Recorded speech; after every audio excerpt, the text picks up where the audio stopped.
2021년 7월 12일 오늘 새벽 말씀은 출애굽기 38장 1절에서 20절까지입니다. 그가 또 조각목으로 번제단을 만들었으니 길이는 5규빗이요 너비도 5규빗이라 네모가 반듯하고 높이는 3규빗이며 그 네 모퉁이 위에 그 뿔을 만들되 그 뿔을 제단과 연결하게 하고 제단을 노스로 쌌으며 제단의 모든 기구 곧 통과 부삽과 대야와 고기 갈고리와 불 옮기는 그릇을 다 노스로 만들고 제단을 위하여 놋 그물을 만들어 제단 주위 가장자리 아래에 두되 제단 절반에 오르게 하고 그 놋 그물 네 모퉁이에 채를 꿰 고리 넷을 부어 만들었으며 채를 조각목으로 만들어 노스로 싸고 제단 양쪽 고리에 그 채를 꿰어 매게 하였으며 제단은 널판으로 속이 비게 만들었더라.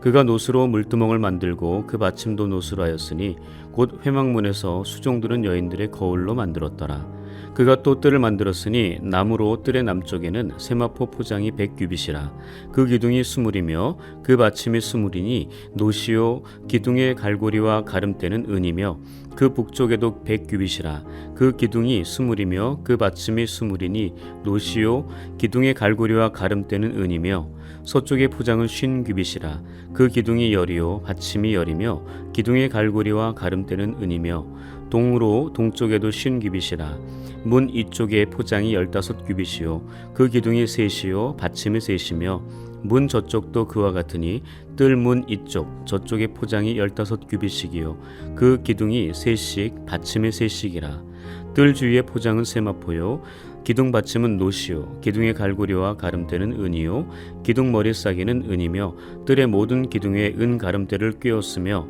뜰의 휘장문을 청색, 자색, 홍색 실과 가늘게 꼰 배실로 수놓아 짰으니 길이는 20규빗이요 너비와 높이는 뜰의 포장과 같이 5규빗이며 그 기둥은 넷인데 그 받침 넷은 노시요 그 갈고리는 은이요 그 머리 싸기와 가름대도 은이며 성막 말뚝과 뜰 주위의 말뚝은 모두 노시더라. 오늘 본문 출애굽기 38장 1절에서 20절의 말씀으로 성막 기구들의 의미라는 제목의 말씀을 전하겠습니다. 오늘 본문은 성소 안으로 들어가기 전에 반드시 거쳐야 할 것에 관한 내용입니다. 총 3부분입니다. 하나는 뜰이고 그 뜰을 지나면 번제단이 있고요. 그리고 성소에 들어가기 바로 전에 물두멍이 있습니다.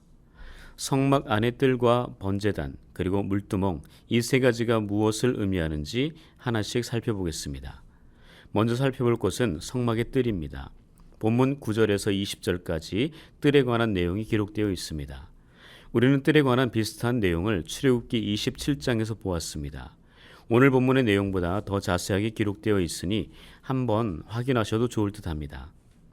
성막의 뜰은 성소를 중심으로 가로 세로의 길이가 각각 100규빗과 50규빗의 길이로 되어 있습니다.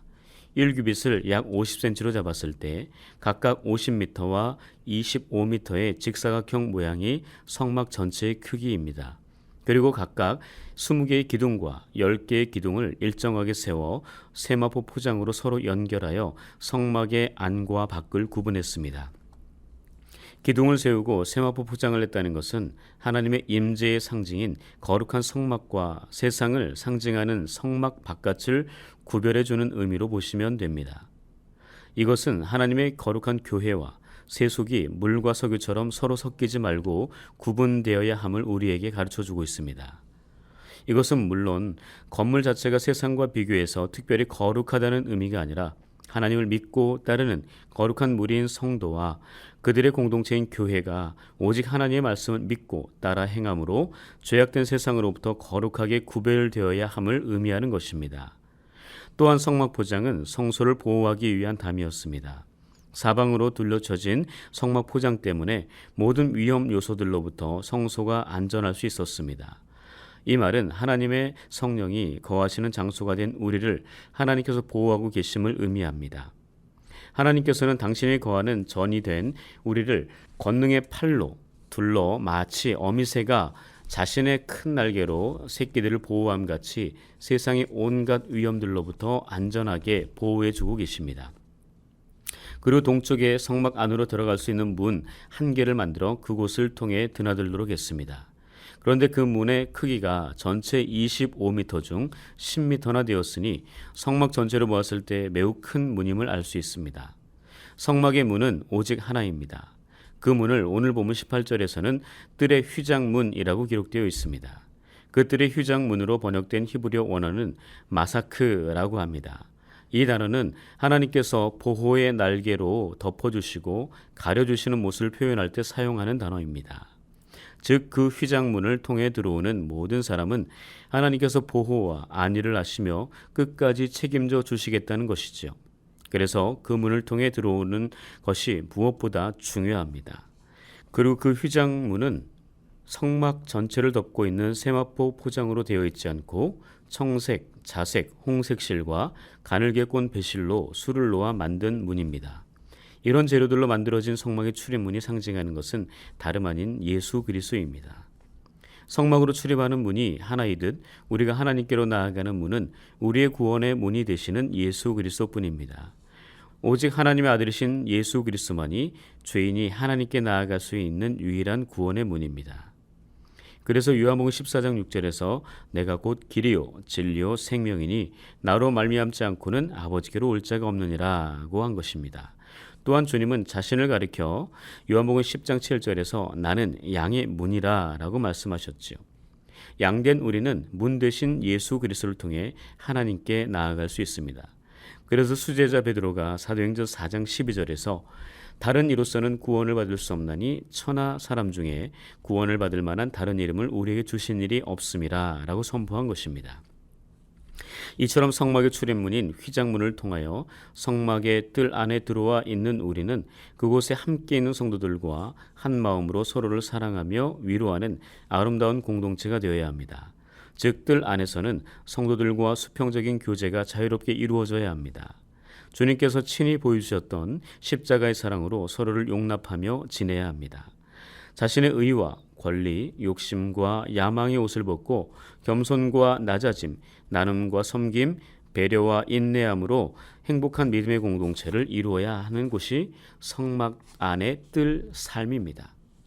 특히 산상수훈에서 8가지 귀한 복과 함께 너희는 세상의 소금과 빛으로서의 착한 행실을 함께하는 이들에게 보여 아버지 하나님께 영광을 돌리라 라고 말씀하셨습니다.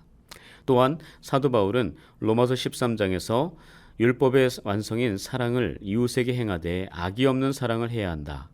정욕을 위하여 육신의 일을 도모하지 않기 위해 오직 예수 그리스도로 옷을 입으라 라고 선포했지요. 그러므로 우리는 성막의 뜰 안에서 즉 교회 공동체 안에서 함께하는 성도들을 예수 십자가의 사랑으로 내 몸과 같이 서로를 사랑해야겠습니다. 그리고 성막 휘장문을 통해 뜰 안으로 들어온 이들은 반드시 2단계의 과정을 거쳐야 성소 안으로 들어갈 수 있습니다. 이 과정을 거치지 않으면 누구라도 하나님 앞에 바르게 설 수 없습니다. 즉 하나님 앞에 바른 성도가 될 수 없다는 거죠. 그럼에도 불구하고 나는 성막 안에 들어왔으니 아무 문제가 없다고 착각하시는 분들이 간혹 있습니다. 말 그대로 착각입니다. 휘장문을 통해 성막으로 들어온 것은 신앙의 첫 출발선입니다. 그것으로 만족하고 만다면 구원받지 못할 수도 있죠.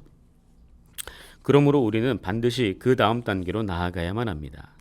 얕은 물가에서만 놀아서는 안 됩니다. 조금 더 깊은 신앙의 강과 바다로 나아가야 합니다. 발등만을 적시고 놀던 상태에서 벗어나 무릎을 담그고 가슴을 담그고 머리끝까지 온 몸을 담그는 깊이로 나아가야 합니다. 다시 말해 성막의 뜰 안에서만 놀지 말고 하나님의 임재와 직접적인 다스림이 있는 성소, 지성소 안으로 들어가야 합니다. 그 출발 단계로 오늘 본문에 등장하는 번제단과 물두멍의 단계가 있죠. 먼저 본문 1절에서 8절까지 기록된 대로 번제단은 조각목으로 만들되 노스로 쌓고 길이와 너비가 2.5m, 높이가 1.5m로 위가 뚫려 있는 정사각형의 네모 상자입니다.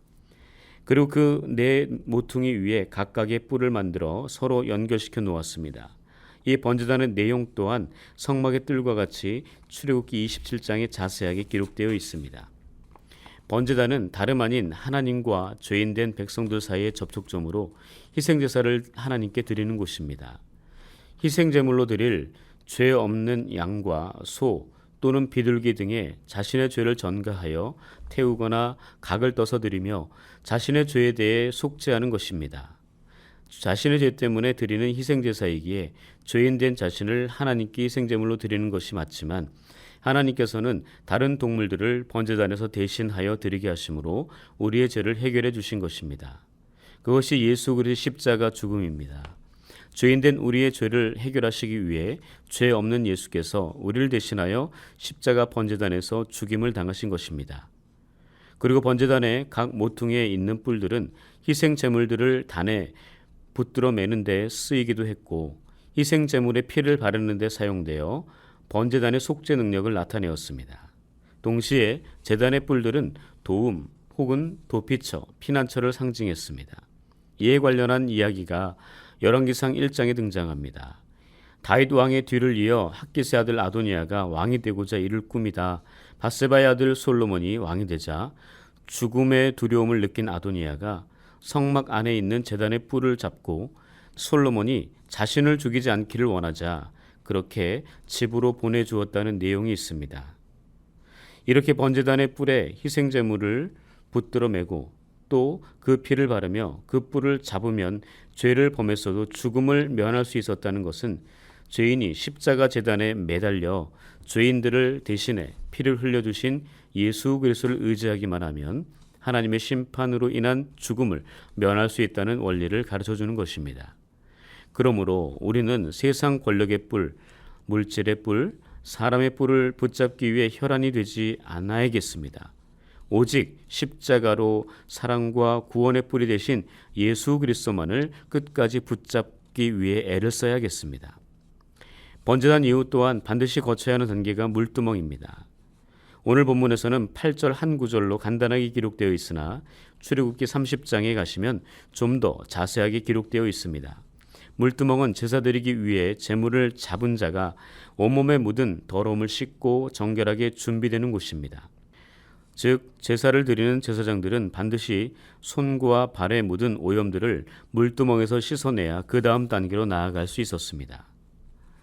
이 물두멍은 회막문에서 수종드는 여인들이 사용하던 거울로 만들어졌습니다. 당시 거울을 만드는 데는 많은 시간과 노력이 필요했기에 이스라엘 여인들이 애굽에서 나올 때 가장 소중히 여겼던 것 중 하나가 거울이었다라고 합니다.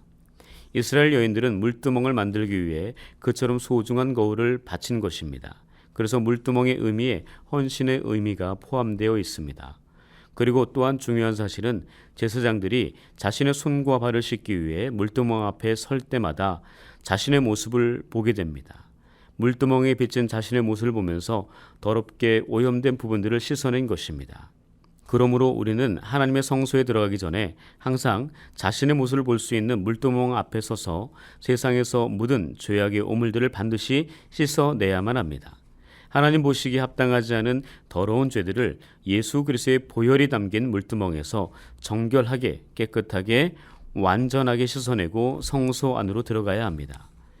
우리는 지금 성소 안으로 진입하기 전에 반드시 거쳐야 하는 세 단계 성막의 뜰과 번제단 그리고 물두멍의 의미들을 살펴보았습니다. 성막의 뜰은 구별과 교제의 의미가 있고 번제단은 희생과 대속 그리고 구원의 의미가 있으며 그리고 물두멍은 헌신과 정결함의 의미가 있음을 기억해야 합니다. 바라기는 성막의 뜰과 번제단, 물두멍의 의미를 잘 알고 행하여 하나님의 임재의 장소인 성소 안으로 들어가 하나님과 친밀함을 이루는 거룩한 백성이 되시기를 주님의 이름으로 간절히 축복합니다. 기도하겠습니다. 거룩하신 하나님, 찬송가 420장 너 성결케 위해 찬송가 가사처럼 우리가 하나님 앞에서 성결하고 정결한 삶을 살기 위해 겸손하게 머리를 숙여 은밀히 계신 주님께 기도하게 하시고 즐거울 때나 슬플 때나 주님만 믿고 따라가게 하시고 주님과 사귀어 살아 주님 닮은 모습을 갖게 하옵소서. 그리하여 우리의 삶의 모습을 통해 함께하는 이들이 주님을 바라보고 생각하게 하시고 그리하여 마침내 그들도 주님의 발자취를 따라 살게 하옵소서. 죄악으로 오염되고 더럽혀진 세상 가운데 우리를 보내시며 내가 거룩하니 너희도 거룩할지어다 라고 말씀하신 그 명령에 믿음으로 순종하여 나를 보내신 하나님의 계획을 이루어 나를 자녀 삼아 주신 하나님께만 영광을 돌리게 하옵소서. 가정에서 온라인과 교회에서 오프라인으로 드리는 이 새벽 제단의 자리가 주님의 모습, 그 향기를 담아내고 닮아가는 은혜의 자리가 되게 하옵소서. 이 시간 하나님의 자비와 긍휼을 구하며 주님의 십자가 보혈을 의지하며 간절한 소망을 품고 아뢰는 간구를 들으시고 가장 적절한 타이밍에 꼭 맞는 응답을 허락하여 주옵소서. 또한 주님의 제단에 나와 내 이웃을 내 몸과 같이 사랑하라는 주님의 말씀을 의지하여 사랑하는 가족들과 지인들, 구역 식구들의 아픔과 고통, 그 자유함을 위하여 치유와 회복을 바라며 중보하오니 전능하신 하나님께서 기적의 은혜와 축복으로 역사하여 주옵소서. 우리는 지금 코로나의 위기로 말미암아 개인과 가정, 교회와 온 교회가 매우 힘들고 어려운 고난의 터널을 지나가고 있습니다. 코로나가 잠잠해지는가 싶더니 다시 기승을 부리고 있습니다. 코로나 백신을 맞으면서도 효과에 대한 의문과 부작용에 대한 두려움이 있고 또한 변이 바이러스에 대한 걱정으로 아직 죽음의 그늘에서 헤매고 있습니다. 성난 파도 앞에 죽음에 대한 공포와 두려움으로 가득했던 제자들에게 내니 두려워하지 말라는 주님의 음성을 들려주시고 성난 바람과 파도를 잠잠케 하신 주님의 능력을 온전하게 믿음으로 말미암아 모든 질병과 죽음에 대한 근심과 걱정, 염려와 두려움에서 자유하게 하옵소서. 이런 힘든 시기를 지나면서 우리에게 힘과 용기, 위로와 희망을 주는 몸된 교회, 연동교회 교인으로 존재케 하심에 깊은 감사를 드립니다. 연동교회가 영적으로 혼란한 이 시대에 생명을 살리는 구원의 방주가 되게 하시고 주님을 위해 헌신하는 충성된 제자들을 제대로 길러내는 주님의 교회가 되게 하여 주옵소서. 또한 지역사회와 주민들에게 기쁨과 만족, 즐거움과 행복을 나누고 베푸는 축복의 통로가 되게 하옵소서. 이 사역의 중심에 김주영 위임 목사님을 세우셨으니 목사님께 말씀의 능력과 성령의 기름 부으심 충만하게 하셔서 하나님의 나라 확장함에 조금도 부족함이 없게 하여 주옵소서. 이 모든 간구 살아계신 예수님의 이름으로 간절히 기도합니다. 아멘.